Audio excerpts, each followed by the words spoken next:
What's up guys? This is Koro. Welcome to my channel. Nag-share ako ng opinions ko, experiences at iba pa na related sa crypto, NFT or Web3 projects. I'm a part of Marites Gaming Guild and Zen Talpakan Guild, mga community na tumutulong para ma-educate ang mga tao about crypto and investing. Hindi kami mga financial advisors at nandito lang kami para tumulong sa inyo. Mandatory pa din na you do your own diligence. So without further ado, let's dive right in. I think malaki yung budget nito ni Valorians kasi meron silang 1,000 prize pool na ton dito sa kanilang event. Yo guys, what's up? Welcome back dito sa ating channel. Koro NFT nga pala, and for today yung pag-usapan natin is all about play for airdrop na laro. And isa tong TG game. And this coming 27 pa lang sila or bukas sila magre-release ng kanilang mainnet. And by the way guys, meron din silang airdrop na i-explain ko sa inyo mamaya. So by the way guys, ang pangalan project na to is Valorians, and as you can see, ito yung kanilang main website. And medyo maganda naman pagkakagawa, malinis naman siya. As you can see, ito yung link ng white paper, yung play now ito, pero wala pa siya. Pag click mo yung play now, wala pang lalabas kasi nga hindi pa live yung kanilang mismong game. And yan guys, no, upon scrolling down, makikita mo yung kanilang YouTube parang teaser, trailer. So you can see, pwede ka mag-build ng parang town mo dito. Tapos meron ka ring character. Tapos may makakuha kang mga chest. I think may mga items dyan. Tapos meron silang tinatawag na creeps or monsters na yun yung gagamitin mo for PvP. So papakita ko sa inyo mamaya yung mismong parang mechanics nila. So upon scrolling further, makikita nyo ito yung kanilang collect creeps, no? As you can see, pwede ka mag-collect ng creeps or monsters. So ito yung gagamitin natin. Tapos, syempre, una mong gagawin is magkikreate ka ng character. Tapos, pwede kang, I think, mag-build ng parang town. Tapos, I think, makakuha ka dito ng ton. Ayan, nakalagay. Makaka-earn ka ng ton dito sa parang town na to. So, parang passive siya. So, receive rewards. Pwede ka mag-open ng mga chests. Tapos, yung mga laman siyang monsters and everything. So, ito guys, yung sinasabi kong parang town. So, ang tawag is settlement. So, yun nga, as you can see, meron silang sinatawag na passive income generator. So, ito yun yung settlement natin. So, hindi pa natin alam kasi hindi pa natin ma-explore yung kanilang mismong game. Kasi, gaya ng sabi ko, sa 27 pa lang mag-live yung kanilang game. So, lastly, dito sa baba ng kanilang main website is makikita nyo yung kanilang roadmap. So, as you can see, nasusunod naman nila yung kanilang roadmap. So, Q4 2024 na tayo. So, mag-start na yung ating game and yung airdrop nila. So, ayan, meron silang NFT series na ibebenta nila, and yung NFT series na yon, yung mapapagbentahan nila is gagamitin nila yung mapapagbentahan for liquidity ng kanilang airdrop. So, going back, ito yung kanilang mismong main website, gaya ng sabi ko. So, click natin itong white paper, tapos punta tayo doon. So, guys, ito yung mismo kanilang white paper, and if ever gusto nyo talagang basahin lahat to, is ililink ko na lang sa description yung link nito. Kasi guys, hindi ko explain lahat, and explain ko na lang sa inyo yung parang importante para sa akin. And like I said, hindi pa live yung kanilang game, kaya hindi nyo rin ito masyadong ma-appreciate.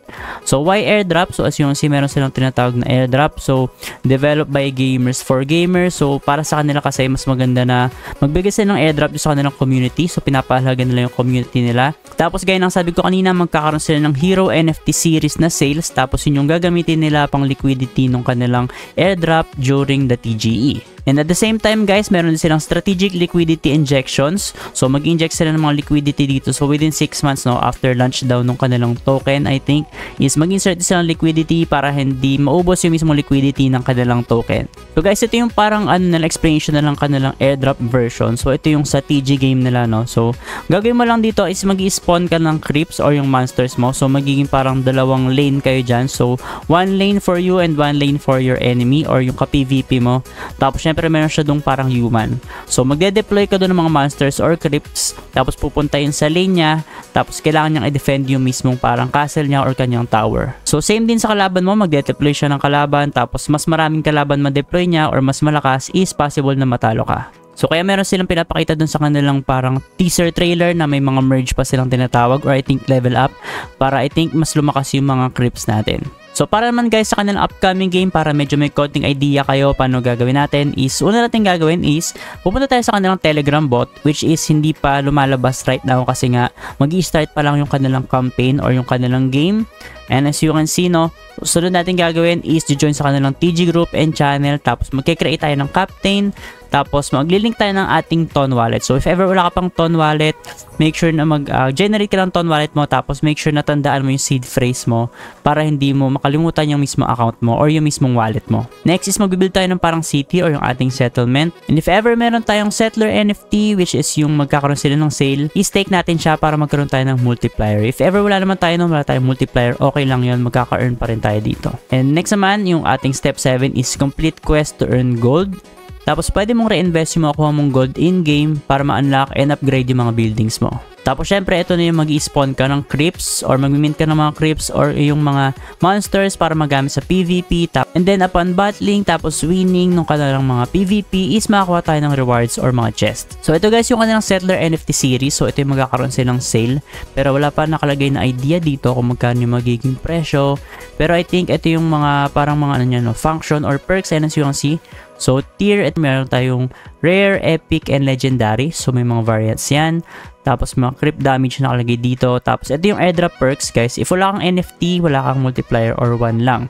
Tapos ang airdrop vesting mo is 30% TGE or during token generation event.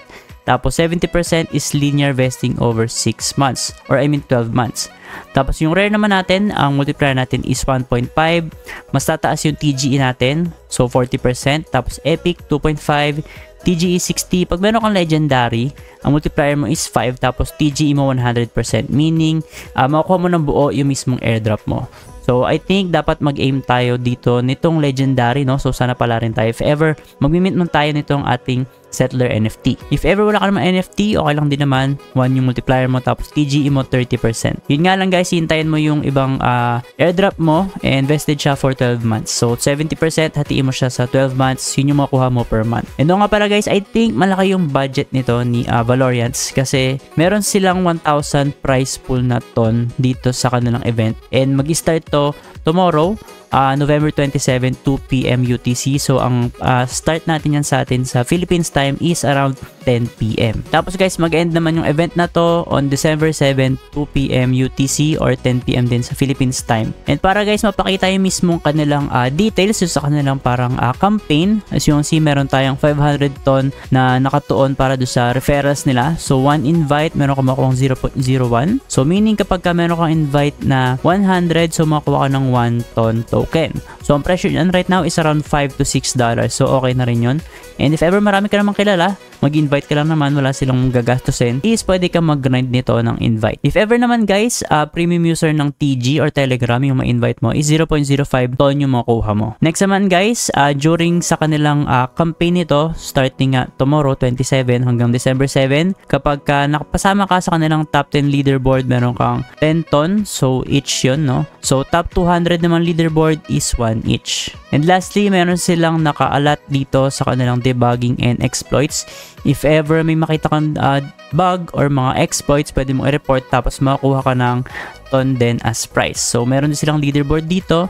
So, I think kapag nagte-testing ka, as much as possible, i-test mo lahat, i-click mo lahat. Kapag nakita mo, i-report mo.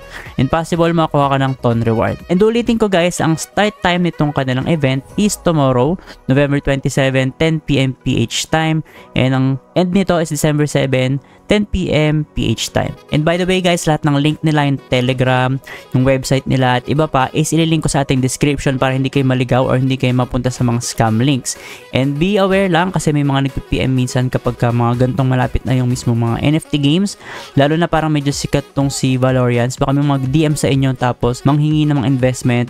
Kadalasan sa mga ganon is scam. So hintayin nyo yung mismo kanilang official announcement and I suggest na mag-subscribe kayo sa kanilang main Telegram channel and kanilang Twitter. So I think yun lang muna guys, if ever may update ako dito, lalo na kapag nag-start na yung kanilang event, is magpo-post na lang ulit ako. And make sure guys na nakafollow kayo sa aking TikTok and Facebook kasi nag-update ako doon from time to time. And syempre meron din akong bagong channel ko sa aking Telegram which is yung Coros Classroom. So lahat yan is nasa description lang natin ang link. Yun lang guys and see you sa next video.